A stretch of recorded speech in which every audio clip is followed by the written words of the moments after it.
أهلا بكم أعزائي المشاهدين إلى هذه الحلقة الجديدة من برنامج لقاء اليوم. يسعدني أن أرحب في هذه الحلقة بسيد مسرور برزاني رئيس حكومة إقليم كردستان العراق. مرحبا بك سيد مسرور معنا. مرحبا، أهلا وسهلا.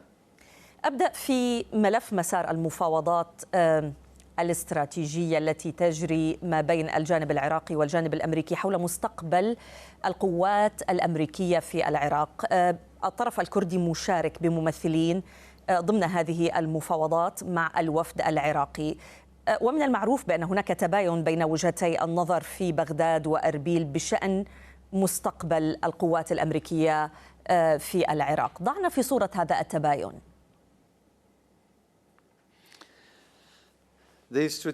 نعم، الحوار الاستراتيجي هو بين العراق وإقليم كردستان والولايات المتحدة الأمريكية، وطبعا نحن لدينا وفد لمشارك في هذه المباحثات الاستراتيجية.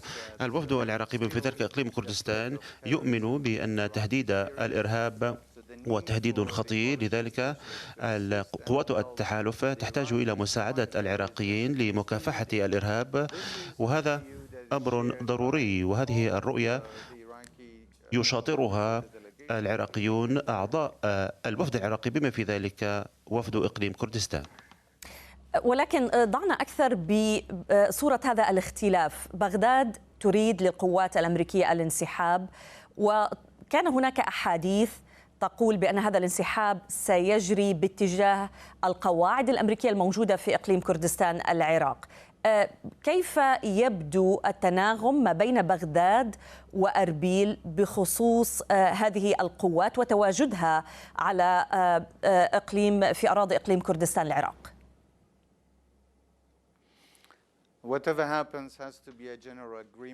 الاتفاق يجب أن يكون اتفاقا عاما بين الحكومة الاتحادية العراقية والولايات المتحدة الأمريكية وحكومة إقليم كردستان.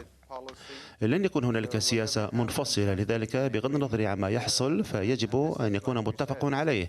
وكما قلنا هذا الحوار حوار استراتيجي بين العراق من جهة والولايات المتحدة الأمريكية من جهة أخرى، وكردستان جزء من هذا الحوار الاستراتيجي. لذلك الأمر سوف يعتمد على القرار النهائي للسياسة العراقية في هذا الصدد. كردستان لن يكون لديها سياسة مختلفة عما تم التفاوض عليه والاتفاق عليه. ما نوع التهديد الذي تستشعره أربيل، يستشعره الإقليم من تنظيم الدولة، وبالتالي ما الذي قد يبرر وجود القوات الأمريكية في الإقليم؟ تنظيم الدولة طبعا نحن نؤمن أنه خطر كبير ليس فقط لإقليم كردستان ولكن للعراق والشرق الأوسط والعالم بأسره. تنظيم الدولة لم يهزم هزيمة نكراء، الأيديولوجيا ما تزال نشطة، فهم ما يزالون يستقدمون المقاتلين، ومؤخرا شنوا هجوما إرهابيا أو هجمات إرهابية في العراق وسوريا، وفي الأثناء هنالك 150 مليون دولار يحصلون عليها. لذلك التنظيم نشط ولديه الكثير من الأعضاء، وهذا التهديد يجب احتواؤه، ومن دون قوات التحالف لا أعتقد أن قوى الأمن في المنطقة جاهزة لمواجهة هذه التحديات دفعة واحدة. في الآونة الأخيرة تحدثتم عن إحباط لعملية سميتموها بالإرهابية كانت تستهدف أربيل من قبل تنظيم الدولة. كيف يبدو المشهد الأمني في الإقليم حالياً؟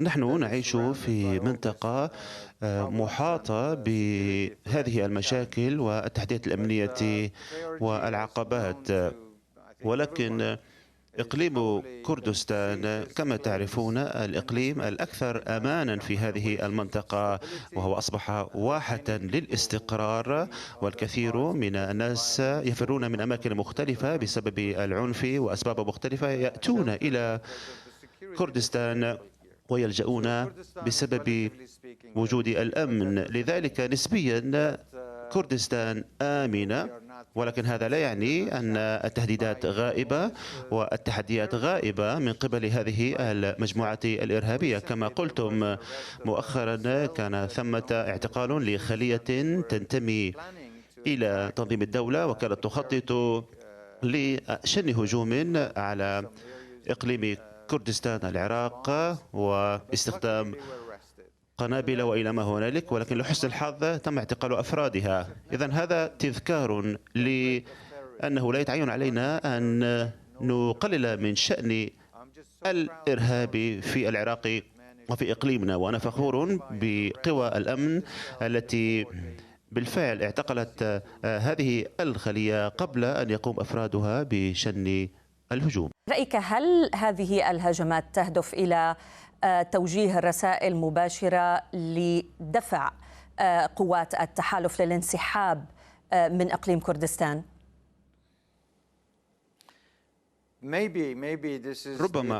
ربما هذه هي المحاولة، هذا هو الغرض، ولكن هذا خطأ. كما تعرفون الولايات المتحدة الأمريكية هي دولة قوية، وقد ساعدت الشعب العراقي والحكومة العراقية للتخلص من النظام الدكتاتوري، وقد ساعدت الولايات المتحدة الأمريكية في حربنا ضد تنظيم الدولة، وهي موجودة بدعوة من الحكومة العراقية. الولايات المتحدة الأمريكية موجودة بدعوة من الحكومة العراقية. السؤال هو التالي: من هؤلاء الأشخاص وماذا يمثلون؟ الحكومة العراقية تتفاوض مع الولايات المتحدة الأمريكية بشأن وضع القوات الأمريكية وقوات التحالف وأيضا وجودها الدبلوماسي. لذلك فإن هذه القوى تعمل خارج نطاق مؤسسات الحكومة العراقية وسياساتها، وبالتالي لا يتعين أن ننظر إلى هذه المسألة وكأن ما يجري يتأتى من وجهة نظر الحكومة أو العراقيين لطرد القوات من خلال ترويعها، القوات الأمريكية من خلال ترويعها. لا أعتقد أن هذا سوف يجدي فتيلة، لأن الأمر سوف يتدهور. هذا لن يساعد الشعب العراقي ولن يساعد على تعزيز العلاقة بين العراق والولايات المتحدة الأمريكية، ويجب التصدي لهذه المسألة على نحو مناسب من خلال الحكومة الفيدرالية الاتحادية. ما الذي يمكن أن يقوم به إقليم كردستان العراق لوقف تهديد هذه المجموعات المسلحة التي تقوم بتنفيذ عمليات القصف والتي تعتبرونها محسوبة على الحشد الشعبي؟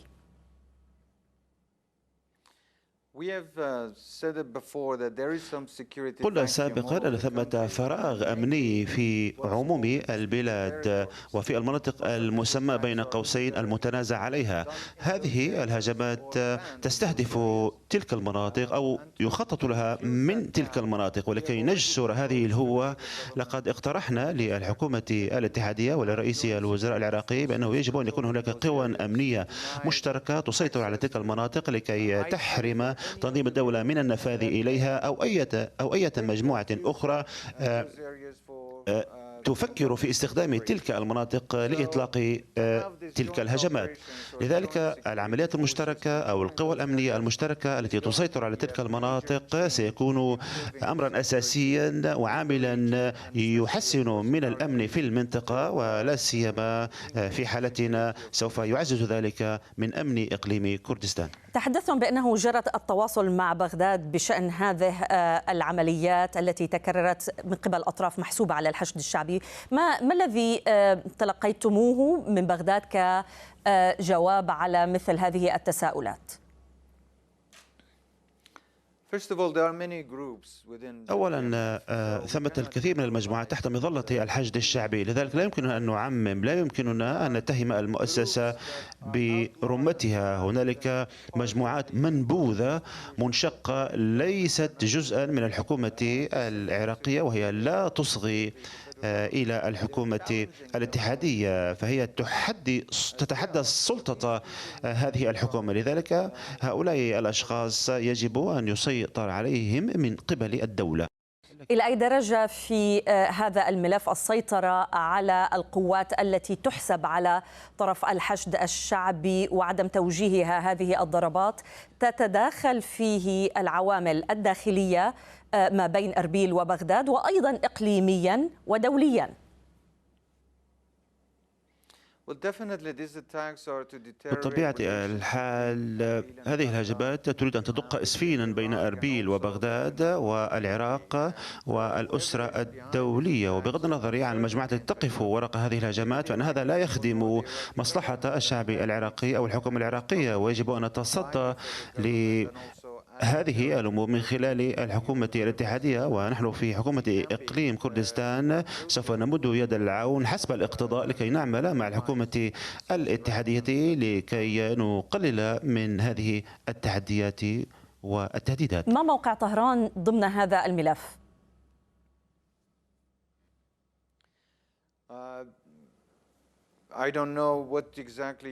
لا أدري إلى ما تشيرين، ولكن إيران جارتنا ولديها مصالح وسياسات خاصة في العراق، وسياستنا واضحة. نريد أن تكون علاقتنا طبيعية مع جيراننا، لا سيما إيران. لدينا حدود مديدة معها، لدينا مصالح أمنية ومصالح اقتصادية، لذلك يحدونا الأمل أن تكون العلاقة قد تحسنت بالاعتماد على الاحترام المتبادل وعدم التدخل أيضا. ما أعنيه سيد مسرور ضمن مسار المفاوضات التي تجري حول الاتفاق النووي الإيراني والعوامل الأخرى المرتبطة في الإقليم، ومع ما يجري الحديث عنه من ارتباطات من قبل هذه المجموعات بالطرف الإيراني؟ أتحدث هنا عن وجهة نظركم في موقع طهران من هذا الملف.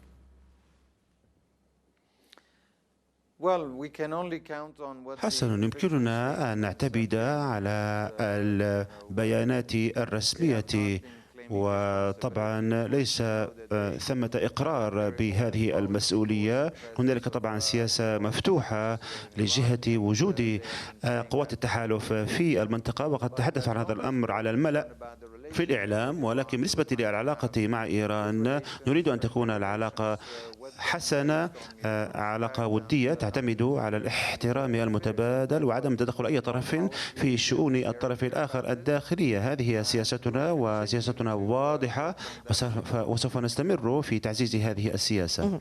ما مستقبل الآن العلاقة بين بغداد وأربيل بعد تمرير موازنة عام 2021، وذلك بعد تأخير ل4 أشهر نتيجة يعني مشاكل عالقة كانت واختلافات في وجهات النظر بين الطرفين بغداد وأربيل؟ بعد تمرير الموازنة العلاقة تحسنت، رغم أنه لم يحصل شيء عمليا على الأرض. ما زلنا ننتظر رئيس الوزراء والحكومة الاتحادية، ننتظرهما لتخصيص الموازنة الخاصة بإقليم كردستان وفقا للاتفاق الذي توصلنا إليه. من وجهة نظرنا نحن ملتزمون تماما واجباتنا، ولكن نتوقع طبعا من رئيس الوزراء والحكومة الاتحادية أيضا أن تبدأ بدفع الأموال لإقليم كردستان. كما تعرفون منذ عام 2020 مرت 10 أشهر أو موازنة 10 أشهر لم يتم دفعها إلى إقليم كردستان من قبل الحكومة الاتحادية. لذلك نحن نتوقع ونشجع رئيس الوزراء العراقي بأن يرسل الموازنة لإقليم كردستان. متى تتوقعون أن يبدأ فعليا تطبيق هذا الاتفاق بعد إقرار الموازنة؟ نحن ننتظر فقط هذا التطبيق، والأمر منوط بالحكومة العراقية، الأمر منوط برئيس الوزراء لكي يضع آلية ليس ثمة تحديات قانونية، لذلك يمكن تطبيقها بالفعل بأسرع وقت ممكن، وهذا أمر مهم وضروري لنا. ضمن مسار أيضا ترتيب العلاقة مع الحكومة الاتحادية، كان هناك اتفاق بينكم وبين بغداد بخصوص سنجار، فيما يعرف باتفاقية سنجار لإخراج المجموعات المسلحة خاصة حزب العمال الكردستاني من ذلك المكان. وبالإضافة كانت هناك ضغوط تركية بخصوص هذا الاتجاه، ورغم الاتفاق ومرور أكثر من 6 أشهر عليه لم يطبق حتى الآن. لماذا؟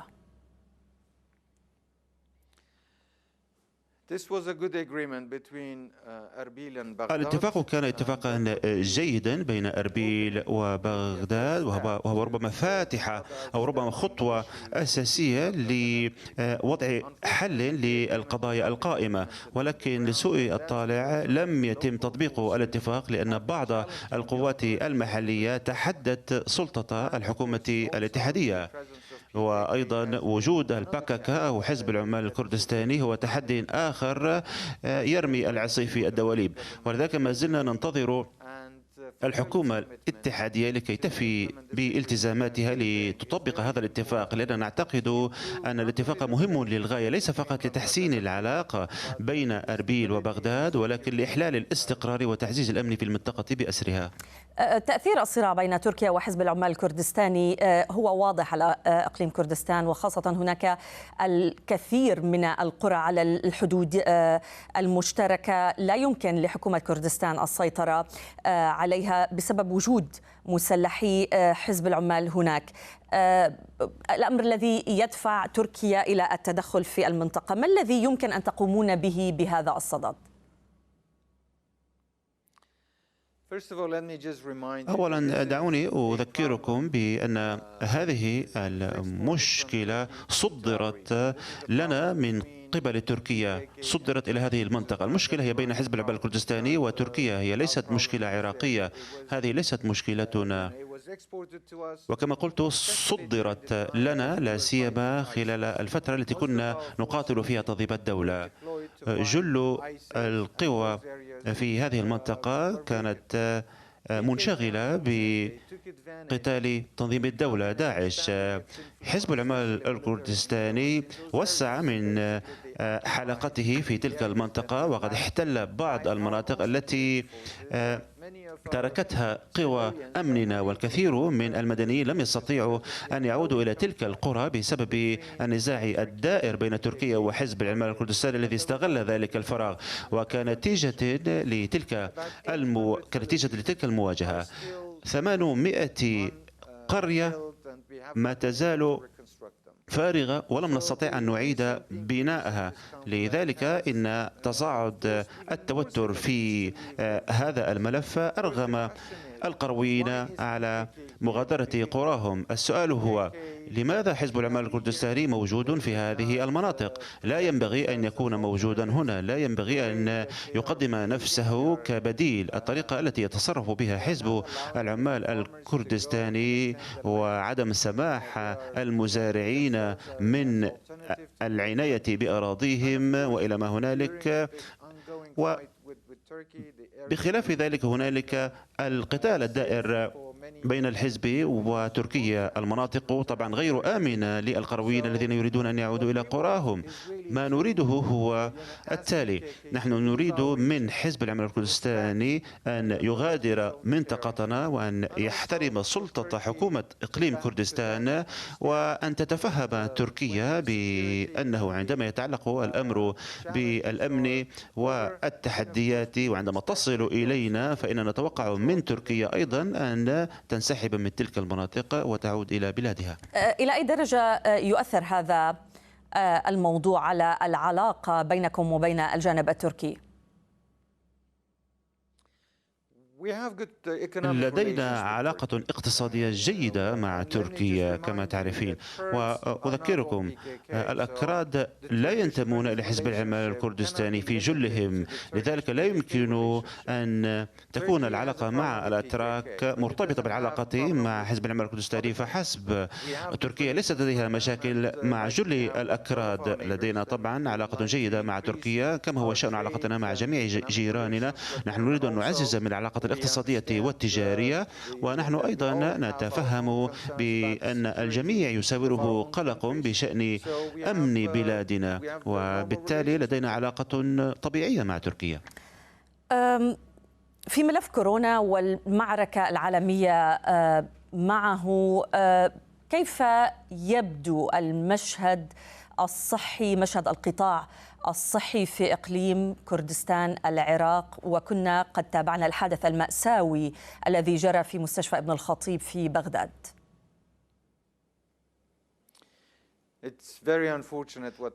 نعم، ما حصل في مستشفى ابن الخطيب يدعو إلى الأسف في بغداد، وطبعا عبرت عن تعازية لرئيس الوزراء في مكالمة أجريتها معه.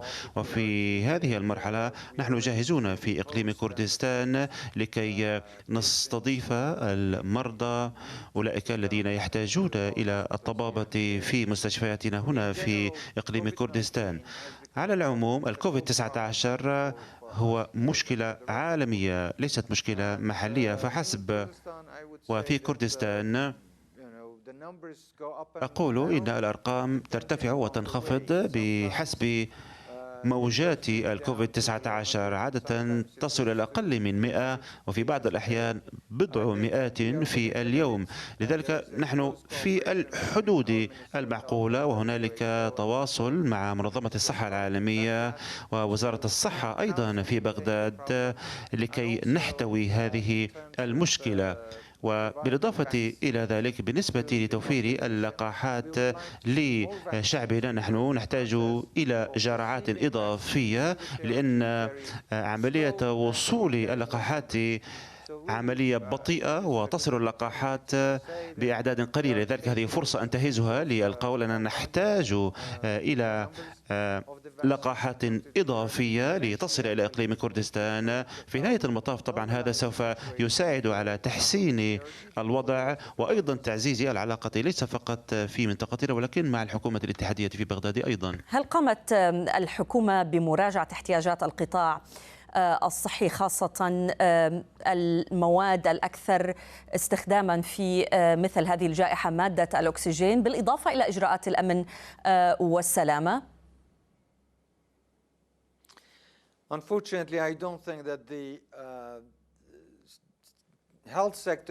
لا أعتقد أن القطاع الصحي في العراق في أبهى حالاته لسوء الحظ. نحن لا نتوقع منهم أن يحملوا أنفسهم أكثر من طاقتهم.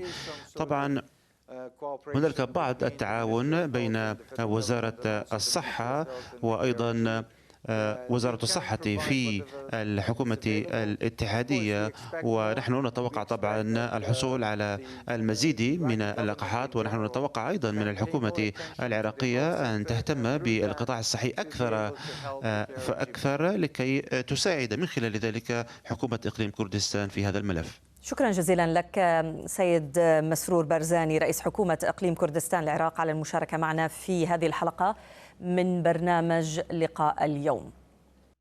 والشكر لكم أعزائي المشاهدين على المتابعة، إلى اللقاء بحول الله.